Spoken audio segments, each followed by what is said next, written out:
एक अनजान मुसाफिर और एक मीठा सा इंतजार। बुराना स्टेशन बहुत बड़ा नहीं था, बस 3 ही प्लेटफॉर्म थे और उनमें भी तीसरे पर शायद महीने में एक बार ही कोई ट्रेन लगती थी। स्टेशन का बोर्ड पीले रंग का था, जिस पर काले अक्षरों में लिखा था बुराना। पुराने जमाने का बना एक छोटा सा वेटिंग रूम था, जिसकी दीवारें बारिश के धब्बों से नम थी और पंखा इतनी धीमी गति से चलता था कि वो गर्मी कम करने से ज्यादा इंतजार को लंबा करने का काम करता था। सांझ उतरने लगी थी, आसमान हल्का नारंगी हुआ जा रहा था और हवा में सोंधी मिट्टी की खुशबू घुल चुकी थी। जुलाई की बारिश अभी कुछ देर पहले ही थमी थी। स्टेशन की जमीन अब भी गीली थी और प्लेटफॉर्म के कोनों में पानी जमा हो गया था। उसी वेटिंग रूम की खिड़की के पास बैठी थी नीरा, सलवार कमीज में, बाल पीछे बंधे हुए, आंखों में हल्की थकावट लेकिन होठों पर एक धीमी मुस्कान थी। उसके पास एक बैग रखा था और हाथ में किताब, जिसे वो सिर्फ पकड़े हुए थी, पढ़ नहीं रही थी। ट्रेन को अब भी देर थी। नीरा को यहाँ बैठे हुए 2 घंटे हो चुके थे, लेकिन जिस इंसान का इंतजार था उसका नाम भी वो नहीं जानती थी। 2 हफ्ते पहले की बात थी। दिल्ली से मेरठ जाते हुए ट्रेन में नीरा की सीट के ठीक सामने बैठा था एक युवक, हल्की दाढ़ी, नीली शर्ट और हाथ में नोटबुक। ट्रेन जैसे जैसे सरकती गई, बातचीत शुरू हुई। पहले खिड़की के बाहर के मौसम पर, फिर किताबों पर और फिर चुप्पियों पर। उसका नाम नहीं बताया उसने, बस इतना कहा, नाम जान लोगी तो शायद जादू टूट जाएगा। नीरा को उसकी बातें अच्छी लगी। कोई बनावट नहीं, कोई दिखावा नहीं। ऐसा लग रहा था जैसे दोनों एक ही मौसम से गुजर रहे हों, अकेलेपन के बादलों वाला, जिसमें बातों की हल्की सी बारिश दिल को भिगो दे। ट्रेन मेरठ पहुंची तो लड़का उतरने लगा।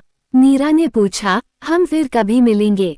उसने बस मुस्कुराकर कहा, अगर मिलना लिखा है तो 2 हफ्ते बाद बुराना स्टेशन पर शाम 5 बजे। मैं वहीं मिलूंगा। नाम के बिना बस वैसे ही जैसे आज मिले थे। अब 2 हफ्ते बाद की शाम थी।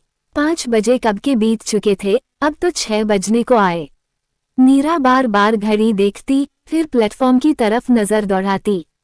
बारिश अब पूरी तरह थम चुकी थी, लेकिन मन में एक उलझी सी नमी थी। स्टेशन मास्टर रेडियो चलाकर कमरे से बाहर निकल गया। रेडियो पर गाना बजने लगा। कुछ लोग जो कभी ख्वाबों में थे, वो पास आके भी पास नहीं। गाने के बोल नीरा की आंखों में ठहर गए। उसने खिड़की से बाहर झांका। प्लेटफॉर्म पर कुछ नए मुसाफिर आए थे, लेकिन उस नीली शर्ट वाले को वो अब तक नहीं देख सकी।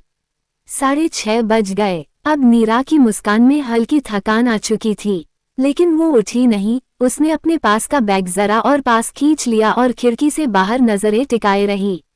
शायद वो नहीं आएगा, दिल ने धीरे से कहा, या शायद वो प्लेटफॉर्म की किसी और तरफ हो, उम्मीद ने जवाब दिया।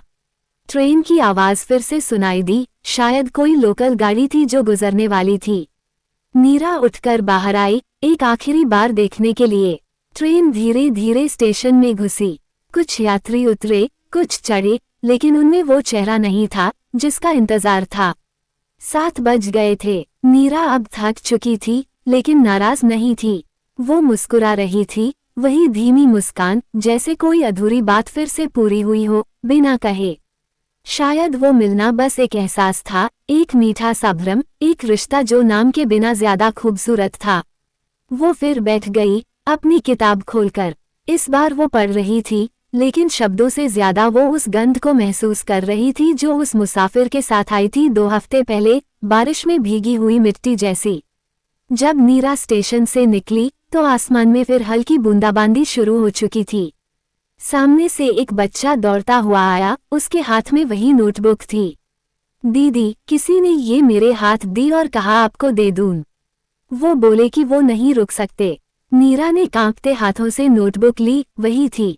पहला पन्ना खुला। कुछ लोग बस छू जाते हैं, बिना नाम, बिना वादा, पर हर बार याद आते हैं एक मीठे इंतजार की तरह। नीरा की आंखें नम हो गईं। उसने नोटबुक को सीने से लगा लिया और स्टेशन के बाहर जाती हुई सड़क पर चल पड़ी।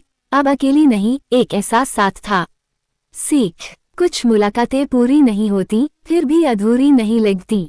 दोस्तों, कहानी पसंद आई हो तो कृपया सब्सक्राइब, लाइक और अपने दोस्तों से शेयर करना मत भूलना, क्योंकि मैं आपके लिए अच्छी अच्छी कहानी लेकर आती हूँ रोजाना। ऐसे ही कहानियाँ सुनने लिए हमें सब्सक्राइब जरूर करें। राधे राधे दोस्तों।